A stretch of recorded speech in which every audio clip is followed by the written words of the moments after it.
I think you're going to be quite blown away how broad vitamin D affects the different organs, the different tissues.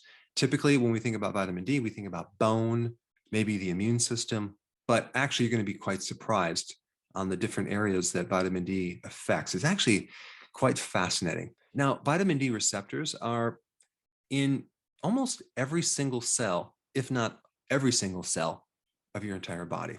And because vitamin D is a fat soluble vitamin, it penetrates the membrane and goes right to the center of the cell, the nucleus. Okay, so it has huge effects over that cell. And in reality, though, vitamin D is not really a vitamin, it's a hormone. And it's been extensively studied. Just PubMed, just doing a real quick search in PubMed, there's over 64,000 studies or reviews on vitamin D. So there's a lot of people that looked at this vitamin extensively. And I think it's the most important fat soluble vitamin of any of the other vitamins. In fact, 3 to 4% of our genome is influenced by vitamin D. Now, what's a genome? Genomes are all the genes in your body, which are all tightly packaged. If we took your genes and unraveled them and extended them in a long series of like a string, it would go from here to the moon and back. So we have a lot of genes, and 3 to 4% of those genes are influenced by vitamin D. So check this out. I'm going to go through all the different tissues and body parts and tell you a little bit about how vitamin D influences these parts of your body. Let's start with the brain. If you're deficient in vitamin D, you're not going to sleep at night. Vitamin D helps the circadian rhythm. It helps the sleep centers in your brain. And that center is called the suprachiasmatic nucleus. Not that you need to know that, but it's kind of a cool word. So whether you have sleep apnea, or you just have insomnia, or you get up in the middle of the night because you have high cortisol, like at 2 o'clock, vitamin D can greatly help you. And I would recommend taking vitamin D before bed. Vitamin D majorly influences the cognitive part of your brain, like the part of the brain that helps you remember things and that helps you concentrate. I mean, in Alzheimer's, Parkinson's, dementia, there's always a vitamin D deficiency. And then we have your mood. Your mood is greatly influenced by vitamin D. Think about in the winter what happens. You have seasonal affective disorder. You have depression. Why? Because you don't get the sun, you don't get the vitamin D, and then you get depressed. You get the blues. You're sad. I mean, think about how important vitamin D must be to your body if you can convert sun through your skin and make your own vitamin D from the cholesterol lining in your tissue. I mean, you don't need to eat anything to get vitamin D. You just need to expose your skin to sun. So if you have anxiety or you're especially depressed, you need to take more vitamin D, and it will definitely raise your mood. And it can also help your memory as well. All right, now what about hair? If you're deficient in vitamin D, your hair is going to be very dry. It's going to be brittle. You're not going to be able to produce the numbers of hair because the growth of hair is dependent on vitamin D. You may have early graying. You may experience hair loss during stress. That's a certain condition, or hair loss during menopause, or you may develop an autoimmune disease, alopecia, and that can cause these patches of your hair to fall out. So if you can control the inflammation, you can control the disease. And vitamin D is probably one of the most potent anti-inflammatories, or natural anti-inflammatories. And then we have your scalp of your hair. If you're deficient in vitamin D, you'll be more predisposed to getting psoriasis and even eczema on your skin. And so now let's just talk about the skin in general. People that get acne are usually always low in vitamin D. It can decrease inflammation on your skin. It can help prevent vitiligo, where you have this whitening or a lack of pigment on your skin. People with vitiligo are always deficient in vitamin D. If you're low in vitamin D, your risk for getting skin cancer like melanoma goes dramatically up. All right, now what about the sinuses? Yes, the sinuses all have receptors for vitamin D in them. And if you're deficient in vitamin D, you can have a stuffy nose, you can have sinusitis. And the reason why the vitamin D is in the nose is to protect you against viruses that are coming in through the nasal passages. And so we need vitamin D for the immune system, which is the next thing I want to talk about. The thymus gland, which is right on top of the heart, is the training camp for your T cells. And as you age, your thymus gland shrinks, and so does your immune system. So the thymus gland desperately needs vitamin D to help virtually every part of your immune system. Every part of the immune system has vitamin D receptors. So you have the B cells, the T cells. You have both the innate immune system, which you're born with, as well as the acquired immune system needs vitamin D as well. Vitamin D helps control the cytokine storm. It helps control certain autoimmune diseases developing. It helps control the self-attack, which is involved in autoimmune disorders. It's an immune modulator, so it helps buffer an overreactive immune system. That's why it's good for allergies as well. And it also helps keep viruses in check. It decreases the risk of getting viral infections. So as far as the immune system, vitamin D is the most important nutrient. Then we have the eyes, right? If you're susceptible to getting cataracts, vitamin D can help slow down that process. Vitamin D deficiencies are associated with macular degeneration, glaucoma, and especially dry eyes. Now, as far as the thyroid, which is located right on your neck, right through here, about 2.5 inches wide, the most common thyroid condition is Hashimoto's. Like 90% of all hypothyroid type conditions is autoimmune. It's Hashimoto's. And like I said before, vitamin D is the best natural remedy for any autoimmune problem at all because it drops inflammation. And if you didn't have inflammation, when you had any type of autoimmune disease, your complications, the side effects would be very minimal because the side effects occur because of this autoimmune, your body's attacking itself. So Hashimoto's and Graves' disease, both autoimmune, one's a hypo, one's a hyper problem with the thyroid, can greatly benefit from vitamin D. All right, what about the teeth? Well, if you're deficient in vitamin D, you're not going to drive the calcium into the bone. And your teeth are bone made from calcium. And so we need vitamin D to regulate that calcium. And so if you're deficient in vitamin D as a little child, or even when you're a baby inside your mother and you're deficient in this vitamin D, unfortunately, you can develop all sorts of bone malformations later in life or even earlier in life as problems with the maxillary bone. So you have an overbite or an underbite, or you have, you're going to need braces because your teeth are crooked, or you might have missing teeth. But it doesn't just affect your teeth, it affects the entire skeletal system. You're more susceptible to getting scoliosis, which is like an S curve of your spine, or a hunchback, which is kyphosis, or an exaggerated low back curve, which is lordosis, or even flat feet or bowed legs, which is rickets. So without vitamin D, the bone is softer and it malforms. I mean, this can be devastating for a child, the way they look, their confidence.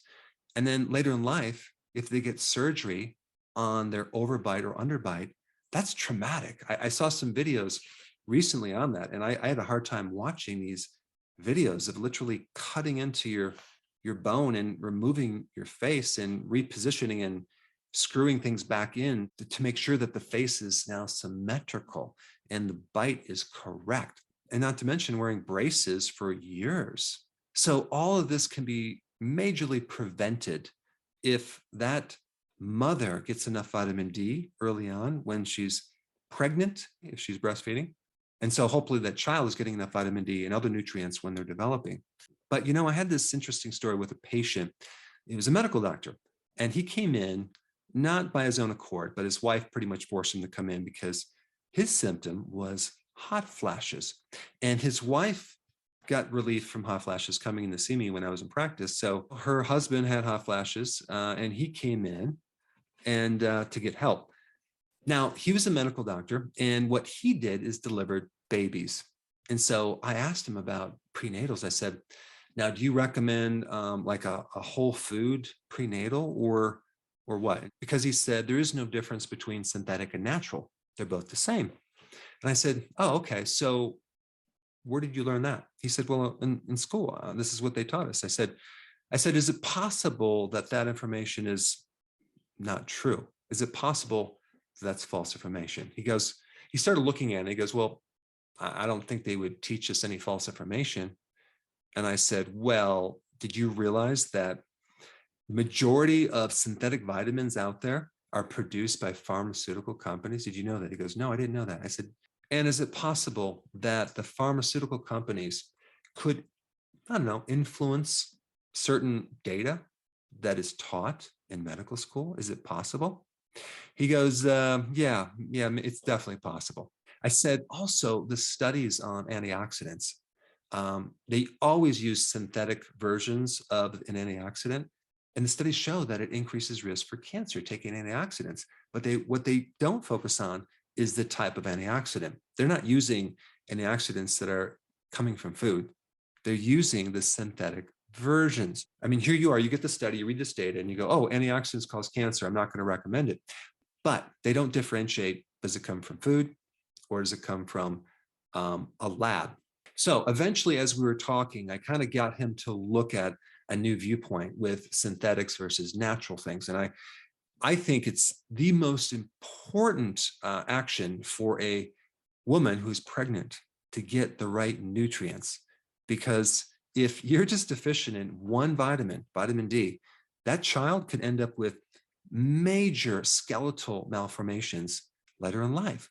And it can be totally avoided by making sure that the diet is correct and making sure that those nutrients are high quality and not some synthetic prenatal that comes from petroleum. So anyway, we eventually did help him with his hot flashes, and he started to recommend a higher quality prenatal. But the teeth are highly influenced by vitamin D as well as calcium. I remember even as a child growing up, I craved butter. I could eat an entire pound of butter in one sitting. Little did I know what was in that butter. There was vitamin D in there, but there was also vitamin K2. And vitamin K2 works with vitamin D, especially in the formation of the strength of your teeth and your bones. And unfortunately, I was living on sugar and didn't get my butter fix. And I pretty much ended up with cavities in every single tooth in my skull. But it just goes to show you the importance of the right nutrition as you're developing. All right, now what about the lung? Is vitamin D important for the lung? Absolutely. Asthma can be improved very quickly in a child if they're out in the sun playing. So vitamin D just helps open up the lungs in asthma. It's great for lung infections, pneumonia, bronchitis, any type of inflammatory condition in your lung. Vitamin D should be at the top of the list. Also, vitamin D keeps viruses in remission and is awesome for things like COPD and even cancer of your lungs. All right, now let's shift to the muscles. I mean, muscles desperately need vitamin D. If you don't have enough vitamin D, your muscles are not going to recover after exercise. You're going to get muscle cramps. Why? Because vitamin D helps control calcium, and calcium is involved in the contraction and relaxation of your muscles. And so it might not be an electrolyte that's causing your cramps. It could be the vitamin that helps you absorb one of these electrolytes. And you also need magnesium when you take vitamin D. They both work together. And magnesium is also very important in muscle physiology. So to get rid of achy muscles or cramping muscles or weak muscles, you need vitamin D. All right, now what about your adrenal glands? I mean, the main hormone on the outer portion of your adrenal glands, which is called the cortex, is cortisol. And cortisol works very similar to vitamin D. They both are powerful anti-inflammatories. They both help your immune system. And if you have high levels of cortisol, you're going to also need more vitamin D. So vitamin D is very, very important in the adrenal glands and helping the adrenal glands to work. If you have high levels of cortisol, you're going to lose vitamin D, and the demand for vitamin D goes straight up and vertical. All right, now what about the pancreas? Yes, especially the cells that make insulin, called the islets of Langerhans. These beta cells require vitamin D to make insulin. And if you have an autoimmune disease like in type 1 diabetes, it could have been set up, or your body can be very susceptible to getting that condition if you're low in vitamin D. And if you have the condition, vitamin D is very, very important in keeping inflammation as low as possible. Now, what about the heart? A huge association between coronary heart disease and low vitamin D. Vitamin D helps keep the inflammation low inside your coronary arteries. Also, the topic on high blood pressure. Vitamin D is one of the best things to drop blood pressure. If you have high blood pressure, I will guarantee you're low in vitamin D. And so that's one of the big benefits from taking vitamin D is just to help you lower your blood pressure, which can then have effects on helping decrease your risk of getting a stroke, and also can decrease your risk of having other problems with the kidney and with the heart. All right, now what about your liver? Well, without vitamin D, your risk for insulin resistance goes higher. And so many people have insulin resistance. Vitamin D helps insulin in absorbing other nutrients as well, especially calcium. There's a high association with low vitamin D when you have a fatty liver. And there's definitely a high association if you have inflammation in your liver, as in hepatitis, with low vitamin D. So if you have inflammation in any organ, especially the liver, you need to be taking more vitamin D. Now, with the kidney, you're more susceptible to getting stones if you're low in vitamin D. And the kidney is one of the last stops for vitamin D in its conversion. So if you have any kidney damage, you're not going to be able to convert vitamin D as well. But realize that all of your cells have the capacity to convert into the active form of vitamin D, but the kidney plays a big part in this conversion of making the inactive into the active form of vitamin D. So many people have irritable bowel syndrome, they have ulcerative colitis, they have Crohn's and diverticulitis. Any inflammation in the gut can be greatly improved with vitamin D. And if that inflammation continues, it creates leaky gut. So there's gaps in the intestine, and then you start developing autoimmune diseases, allergies, and all sorts of sensitivities to certain things, both food and environmental. If you're low in vitamin D, your prostate could enlarge. You can have problems with the ovaries and the testicle. The other real great thing about vitamin D, it can help your joints. Whether you have stiffness, pain, inflammation, you need vitamin D because vitamin D is a natural anti-inflammatory. It gets rid of pain. And it's especially important in all the itises like arthritis, both rheumatoid and osteo. And of course, I initially mentioned the importance of vitamin D in bone health, but if you're deficient in vitamin D, you can have osteomalacia, which is softening of the bone. That's where the bones can start to malform, especially early on in life. Then osteopenia, which is kind of like a pre-osteoporosis.